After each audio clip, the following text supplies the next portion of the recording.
చంద్రబాబుపల్లికి జగన్ వెళ్తున్నతోటే జగన్ గారి కూడా వచ్చిన జనాలను చూసి చాలామందికి చలి జ్వరాలు అయితే వచ్చాయి. ముచ్చమట్ల పట్టేసి నేను చెప్పాలా. మరి ముఖ్యంగా కూటమిలో పెద్ద చర్చే జరుగుతుంది. అంతేకాదు కూటమిలో జరిగే చర్చ గురించి నేను మాట్లాడతాను. మాట్లాడబోయే ముందు నాది రిక్వెస్ట్ ఉందండి. రాష్ట్ర ప్రజలందరికీ వాస్తవాలు తెలియాలి. జగన్ గారికి కూడా జనం వచ్చారా లేదా అనేది రాష్ట్ర ప్రజలందరికీ వాస్తవాలు తెలియాలి. వాస్తవాలు తెలియాలంటే మీ బాధ్యతగా మీరు లైక్ చేయండి. మీరు లైక్ చేస్తే ఎక్కువ మందికి ఇన్ఫర్మేషన్ షేర్ అవుతుంది. కొత్తగా మన ఛానల్ చూస్తే పక్కాగా సబ్స్క్రైబ్ చేయండి. మీ అమూల్యమైన అభిప్రాయాన్ని కామెంట్ రూపంలో తెలియజేయండి. జనం వచ్చారా లేదా అర్థమైందా? ఏంటి తండోపతండాలుగా వచ్చిన జనాన్ని చూసి అసలు చెమటలు పట్టేసి ఉంటాయి చాలామందికి. నన్ను అయితే కనుక ఎందుకు మాట్లాడుతున్నారంటే కనుక జగన్ గారిని వెనకేసుకుని రావాలనో లేదా జగన్ గారి మెప్పు కోసమో డబ్బు కోసమో నేను చెప్పట్లా. ఉన్న వాస్తవం మాట్లాడదాం. చంద్రబాబు నాయుడు గారు వెళ్తే అదే జనం వచ్చారనుకో, చంద్రబాబు నాయుడు గారు కూడా అంతే మంది జనం వచ్చారని చెప్పొచ్చు. ఎందుకంటే వాళ్ళ పర్యటనలకి జనాలు ఉండటం లేదు, ఇది క్లియర్. వాళ్ళ పర్యటనలు వాళ్ళు ఎవరు పర్యటనలు చేసినా జనం ఉండటంలా. కానీ జగన్ గారి పర్యటన, ఈ ఒక్క పర్యటన దేవరపల్లి పర్యటన అనే చెప్పట్లేదు నేను.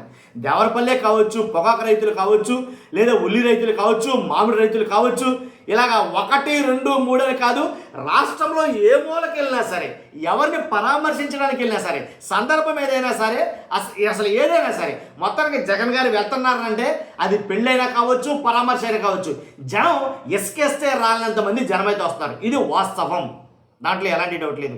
ఆ జనాన్ని చూసి కొంతమందికి కడుపు మంట, ఇది క్లియర్. ఎందుకు చెప్తున్నారంటే కనుక నిన్నటి నుంచి ఎల్లో మీడియాలో ఒక రకమైనటువంటి ప్రచారం అయితే జరుగుతుంది. ఒక ఛానల్ వాళ్ళు అసలు జనమే లేరంటాడు, ఇంకో ఛానల్ వాళ్ళు జనం ఉన్నారు కానీ పలసపలసగా ఉన్నారంటాడు, ఇంకో ఛానల్ వాళ్ళు ఒక అడుగు ముందుకేసి వచ్చిన జనమంతా ఈ రాష్ట్రం వాళ్ళు కాదే, అసలు ఆ జనమంతా ఈ రాష్ట్రం నుంచి వచ్చిన వాళ్ళు కాదు, ఆంధ్రప్రదేశ్లో వాళ్ళు కాదాళ్ళు, ఏపీ వాళ్ళు కాదాళ్ళు, పొరుగు రాష్ట్రాల నుంచి తీసుకొచ్చారని ఒకడంటాడు. కాబట్టి పొరుగు రాష్ట్రాల నుంచి తీసుకురావడం మళ్ళీ ఇంకో మాట ఏంటి, వాళ్ళందరి ముఖాలు ఒకేలా ఉంటాయి, వాళ్ళంతా ఒకేలా ఉంటారు, వాళ్ళు అసలు ఎవరో అర్థం కాదు, వాళ్ళు ఎందుకు వచ్చారో అర్థం కాదు, వాళ్ళు ఎక్కడి నుంచి వచ్చారో అర్థం కాదు, ఆ చుట్టుపక్కల నుంచి వచ్చేస్తారు, జనమంతా పోగొడిపోతారు. ఎందుకోసం వస్తారు? ఆయన ముఖ్యమంత్రి, ఆయన ముఖ్యమంత్రి కాదుగా, కాబట్టి మాజీ ముఖ్యమంత్రి కదా, మరి ఎందుకు అంత జనం? 40% ఓటు బ్యాంకు ఉన్నమాట వాస్తవమే. ఇవన్నీ తింగర మాటలు అనాలో, తెలియని తనం అనాలో, లేకపోతే జనం చూసి ఫ్యూజులు ఎగిరిపోయినాయి అనాలో నాకు అర్థం కాదు. ఎల్లో మీడియాలో మాట్లాడుతున్న మాటలు ఇవే. ఒక్కసారి వింటారా నా మాటలు? ఎలా అంటే వాస్తవం మాట్లాడదాం మనం. ఒకసారి పెడతాం చూడండి. ఒక లంపెన్ గ్రూపు వేసుకుంటారు, వాళ్ళందరినీ ఫాలో చేయించుకుంటారు. ఎక్కడెక్కడి నుంచి వస్తారో తెలియదు, ఏ ఊరు వాళ్ళో తెలియదు, ఏ రాష్ట్రం వాళ్ళో కూడా తెలియదు. ఎక్కడికి వెళ్ళినా సేమ్ ఫేసెస్ ఉంటాయి. జగన్మోహన్ రెడ్డి గారి పర్యటనలన్నీ చూడండి, ఒకే రకమైన వ్యక్తులు ముందుగా చేరుకుంటారు అక్కడికి. ఒక 5,000 నుంచి 10,000 మంది ఒక 2-3 రోజుల ముందే ఆ చుట్టుపక్కల ప్రాంతాల్లో విడిది చేస్తారు. అక్కడి నుంచి జగన్మోహన్ రెడ్డిని ఫాలో అవుతూ ఉంటారు. తను సీఎం, మాజీ సీఎం అర్థం కావటం లేదు. 40% ఓట్లు వచ్చిన పార్టీ ఓడిపోయిందా లేదా అనేది కూడా ఆయనకు తెలియట్లేదు. మీ కష్టం పగవాడికి కూడా రాకూడదు గురుగారు. మరేరా మేనేజ్ TV5 సాంబా గారి ఆక్రందన చూస్తే నాకు కూడా నిజంగా నవ్వు వచ్చింది. జనం ఉన్నారు కాబట్టి ఉన్నారు.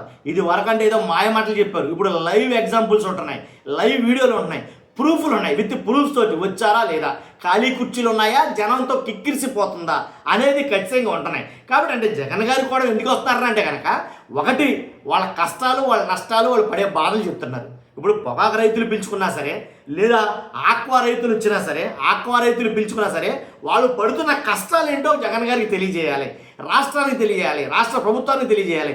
జగన్ గారు వస్తే మంచి జరుగుతుంది. జగన్ గారు వస్తున్నారని తెలిసి 10 రూపాయలు పెంచారంట పొగాకు ధరలో. ఏంటి అంతేకాదు 50,000 రూపాయలు చొప్పున 3 సంవత్సరాలకి వడ్డీ లేని రుణాలు ఇచ్చారట. కాబట్టి అంటే జగన్ గారు ఉన్న టైంలో 1,00,000 ఇచ్చారనుకో, అది వేరే విషయం. కాకపోతే అంటే వీళ్ళ ప్రచారం ఎలాంటి ప్రచారం అంటే, ఒక ఉన్న వాస్తవాలు అయితే చెప్పాలండి, అదైతే నేను పక్కాగా చెప్తాను. కాబట్టి ఉన్నారంటే ఉన్నారు, వచ్చారంటే వచ్చారు, వస్తారంతే జగన్ గారికి. జగన్ గారికి జనం బ్రహ్మరథం పట్టారు, దీంట్లో ఎలాంటి డౌట్ లేదు. ఒకనొక టైంలో ఆ వచ్చిన జనాన్ని, ఎంతమంది అయితే వచ్చారో జనాన్ని, ఆ జనాన్ని కంట్రోల్ చేయలేని పరిస్థితి, అదుపు తప్పిన జనం. కాబట్టి అసలు పోలీసు సిబ్బంది ఎంతమంది పెట్టినా సరే ఆపలేనంత జనం. హెలిప్యాడ్ దగ్గర కాడికి, హెలికాప్టర్ దగ్గర కాడికి, ఏంటి సభా ప్రాంగణానికి దారి పొడవున 2 గంటలు, ఇంచుమించుగా 2 కిలోమీటర్లు 2.5 గంటలు పట్టిందంటే దాన్ని బట్టి లెక్కైంది ఎంతమంది జనం వచ్చారో. జనం లేరంటానండి, పైగా ఒకేలా ఉన్నాయంట మొఖాలన్నీ. అంతేకాదు ఈ రాష్ట్ర ప్రజలు కాదంట, వేరే రాష్ట్రం నుంచి వచ్చారంట. ఈ రాష్ట్రంలోని ప్రజలే, ఏపీ ప్రజలే బ్యారికేడ్లు పెట్టినా సరే, కంచెలు వేసినా సరే, వెళ్ళడానికి వీల్లేదని ఆంక్షలు పెట్టినా సరే, పొలాల నుంచి, గుట్టల నుంచి, మెట్ల నుంచి, తట్ల నుంచి జనాలు ఏదో రకంగా జగన్ గారి దగ్గరికి వెళ్ళి పడిపోవాలనే ఉద్దేశంతో వచ్చారు. ఆ మాట వాస్తవమే. ఈ విషయం గురించి రాష్ట్రాల నుంచి కేంద్రంలోనే చర్చించుకుంటున్నారు. ఈ విషయం గురించి ఒక రాష్ట్ర ప్రభుత్వం చర్చించడం కాదు, కేంద్రంలోనే చర్చించుకుంటున్నారు. దాంట్లో ఎలాంటి డౌట్ లేదు. జగన్ గారు కూడా అప్పుడు, ఇప్పుడు, ఎప్పుడు జనం ఉంటానే ఉన్నారు.